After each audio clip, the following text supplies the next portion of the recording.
The city's first museum/gallery that was dedicated to fine arts was created from the collection of Elizabeth Holmes Fisher, another in a long stream of progressive and dutiful women of Los Angeles, sort of in line with librarian Mary Foy and Christine Sterling, who created Alvaro Street. Created what? Alvaro Street and China I City. love that museum. I'm going to get into it also that like women, again, this is another sort of thing that women sort of were responsible for. Yeah, they were heavy pushers on this. Because all the men wanted to take over. They wanted to take the art and just rock and roll all over it. But the women said, no, this is for appreciation. No, boys, we can't have a museum of just nudes. What about semi-nude? What about if it's just like little cherubs naked? I'll take that. We said we think that's cute. Women like cute things, like naked angels. Let's get back to Fisher, please. She was a philanthropist, and like many other women that we mentioned, she had this grand vision of the city before she even started making the motions to get it ready. She kind of had this idea of like, well, that's what I eventually want to get to. She was described by many as a conservative Christian woman of modest means who came to Los Angeles in 1893 with her husband and 3 children. Mrs. Holmes was born in Illinois in September of the way long ago year of 1867. She was the eldest of... Did years even exist back then? I don't even know how they did numbers. Did you say she was the Elvis of 1867? Yeah, she was the Elvis of 1867, that gold jumper, dancing in the desert before Vegas was even there.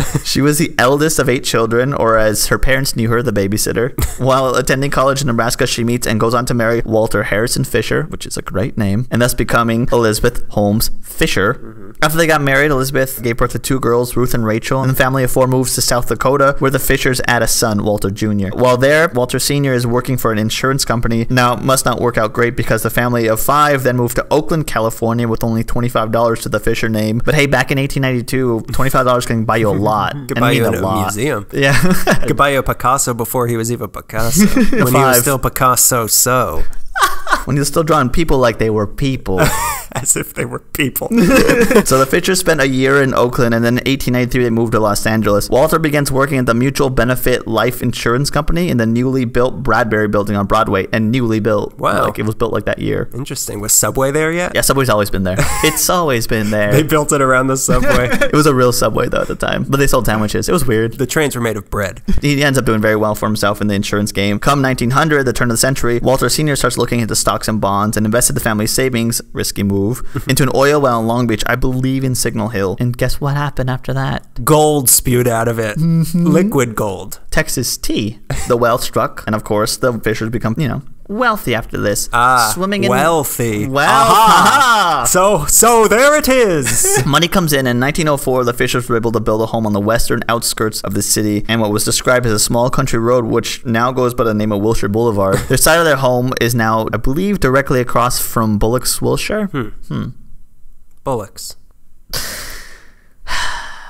The Fishers did exceptionally well after that and started integrating into LA social clubs. Walter joined the athletic club. The Fisher family as a whole were part of the LA Country Club and the First Methodist Church. Elizabeth was the head of a Young People's Church Society. Walter Sr. passed in 1926, but succeeded in leaving his wife and children very wealthy. And after his death, Elizabeth continued to create a legacy for the Fisher family. It's not clear whether Walter was still alive when she was able to travel abroad, but I did notice at some point Elizabeth sailed around the world from San Francisco in about 1935, 1936. Yeah. I've always wanted to do something like that. I want to do it in a hot air balloon with Jules Verne, but he's dead. No. Don't tell me Greg, that. no. What about Poe? And the other greats. H.P. Lovecraft, H.G. Wells, HP, the printer company, BP, the oil company. Greg, don't break my heart right now. Please, it's too early in the episode. Save that for Act 3. But these trips around the world and any trips she might have taken with Walter did help her refine her interest in fine art. And by the age of 61, she began collecting art and soon had one of the finest art collections. Her particular taste seemed to be for English and Dutch masters. While her collection grew, so did her place in high society, but certainly by no accident. She was one of the first organizers of the E-Bow Club, a classy women's organization that focused on education and philanthropy. And in 1936, she became the president of that. Their current slogan on their website is the glamour, the elegance, the legacy, the E-Bow.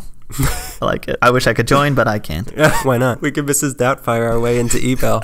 Oh, hello! Get your finest gown. Fisher was also a lifetime member of... It's too many to choose from. Fisher was also a lifetime member of Town and Gown, which is a USC women's club. She was a co-chairman of the Art Noon Club, a member on the board of the LA Art Association, and a trustee of the California College in China Foundation. That same year, in 1936, Fisher and her friend May Amurad Harris donated funds to add the Little Chapel of Silence to the USC campus. The Little Chapel of Silence is a beautiful, small little building and with a very creepy name. Better not misbehave. You know where you're going. The boy's hole? No. Tut tut, little boy. She was soon appointed to the University Board of Trustees and was the first woman to serve in that capacity. Look at her. She did one even better when she got her friend, May Almiron Harris, again, appointed to become the second woman on the USC Board of Trustees. Her 3 kids also went to USC, so it seemed only natural for her to try to find a strong footholding, and make herself known there, and that's exactly what she did. A year later, in 1937, the president of USC, Dr. Rufus von Kleinschmidt, a name I swear we've said that name on the podcast before. When you just said it, I was like, that seems really familiar, Yeah. but then I realized because you asked me about it a few days ago, but it does sound familiar. It sounds familiar. It's going to come up. Hey, write us an email if you've heard this before. Or if you are Rufus von Kleinschmidt. We'd love to hear from you. How did you live this long? What is your secret? Is it ginseng? It is, isn't it? Just tell us. I knew it. It's just ginseng. Write it. Just text us. Just text us a ginseng emoji and we'll know. Anyways, Dr. von Kleinschmidt announced that a new building dedicated to the College of Architecture and Fine Arts would be named after its donor, May Almiron Harris, and the gallery that would be adjoined to it would be named after its donor, Elizabeth Holmes Fisher, who donated $50,000 for the art gallery to be built. And in November of 1939, the Fisher Gallery opened up on the USC campus. At the opening ceremony, which saw over 1,000 attendees, Fisher said that to her, art is a spiritual force, uplifting and ennobling the human spirit. Fisher not only funded the building, after it was dedicated to her, she donated 29 paintings to the campus with a promise of more to come. And in the end, she would donate 74 paintings to the campus gallery, which included works of Dutch and Flemish masterworks, American landscapes, British portraits, and French Barbizon landscapes. And during the early 40s, she began collecting for the gallery itself and focused on the American art movement known as Hudson River School, which were American landscapes. They were special in that they were the first kind of the generation of artists born in the United States who were applying techniques that they learned from the Romantic era and applying them to American sceneries. And it was all along the Hudson. That's my favorite Hendrix song. It's all along the Hudson. You can find works of the Hudson River School in the gallery from artists like Albert Birchstadt, Thomas Cole, Thomas Dowie, Asher Durand. She has a very nice collection. She also had a love for British portraits of the 17th and 18th centuries. You can find works there from Thomas Gainsbourg, George Henry Harlow, Ellen Ramsey, George Moreland. Now, some of the most renowned pieces of her collection were St. John the Evangelist from Flemish painter Anthony van Dyck, the portrait Mrs. Burroughs from Thomas Gainsborough, Jean-Francois Malay's Hanging Out the Laundry, just to name 3. For Fisher, this was more than just a simple donation, though. She believed that for students to become well-rounded and more educated, they needed to be exposed to art, and she wished that the accessibility to her pieces would not only motivate other collectors to donate, but make art a more essential part of Los Angeles. Part of the stipulations she left for the gallery that they would never charge admission, so to this day, it's free of charge to the public, to any students. They're welcome to come in the Fisher Museum and check everything out. Fisher really did, though, believe heavily in that art had the ability to change people's minds. She was quoted as saying, "Art and music are really great constructive forces that we must respect and cherish. They are a solace to men and women in the midst of troubled world. In times of fear, ugliness, and waste, we turn to the artist." And that's something that, any gallery to the day, any museum is going to still uphold any ideal like that. Elizabeth Fisher died in 1955 in a hospital in Santa Barbara at the age of 88. A year prior, she had a heart attack and she had been in ill health since then. She left behind her 3 children, 6 grandchildren, and 13 great-grandchildren. How could she abandon them? What are they going to do without Gammy? And great Gammy.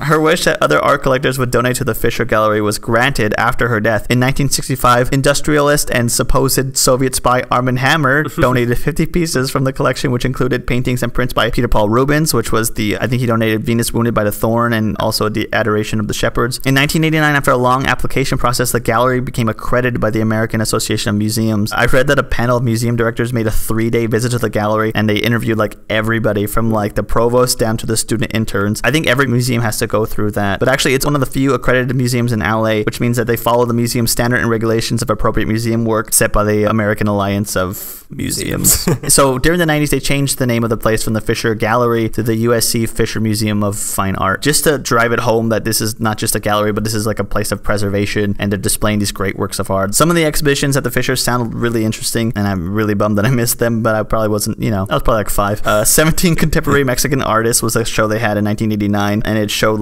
different artists in the art scene in Mexico. Keepers of the Flame was a show in 1990, which showed the works of 26 unofficial Russian artists. I bet Armand Hammer liked that one. Jenny Holcher's Blacklist, which is a permanent installation dedicated to the Hollywood 10 and the Cold War era. That sounds really neat. And also the James Spader TV show. They actually just show the James Spader TV show. This will be popular in 20 years. Popular's a relative term. One of their more popular shows. The media is splintered. One of their viewers means more. One of their more popular shows was Gyre the Plastic Ocean, which was really well covered. It got noticed by Huffington Post. It got noticed by Artillery. It was one of the things that they're still getting talked about. The Fisher Gallery now has about 2,000 objects in the collection. Elizabeth Holmes Fisher's legacy continues on as her collection, and the gallery continues to mix art and education, and they're like a light for art lovers in LA to draw to. And it's still like an old building. Like, they still preserved the 40s architecture. Like, they renovated it, but they still have a lot of the old architecture inside, which is really neat. I wonder, like, because these museums have so many paintings that are just like in storage. Where, like, are they just like dishes stacked on top of each other? Like, where do they have room for all of these things? They're wrapped in cloth and they're like put on racks, I'm pretty sure. How are there that many racks?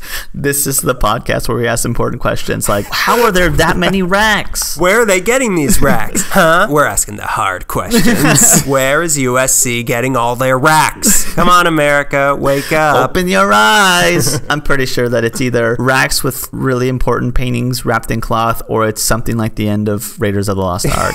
That's where the Ark is, at the Fisher Museum. I'm okay with it there. Right now they have an exhibition going on called 2020 A Cell at Rando, which is a completely immersive installation and performance by an artist named Lita Albuquerque. Here's something interesting that I dug up. Other than that, her name is Albuquerque? As if her name isn't the best thing I've ever heard. In 1983, Albuquerque had another show at the Fisher, Abasa, and interesting enough, that's the same year that Return of the Jedi came out. And look where we are now. Wow. Albuquerque's back. The Force is back. Albuquerque awakens. But it sounds like a really good show. It's gonna have like a video installation, a projector. It sounds really like inclusive to like patrons and stuff, so it sounds really good. I think we should go. You know what?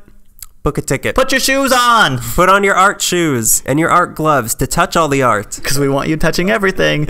But no, they'll arrest you. If you want any more information about Fisher, you can go to fisher.usc.edu. They'll give you all you need to know. So this is basically the first dedicated fine arts museum in the city. Yeah. Okay. And it's right there at USC, which is nice. Free. It's located, if you're interested, on the south side of USC campus, bordering Exposition Boulevard between Figueroa and Watt Way in Harris Hall, which is named after May Almora Harris, which was her friend. Interesting. Yeah, very interesting. They finally got their own buildings next door to each other. They're always high-fiving each other with brick.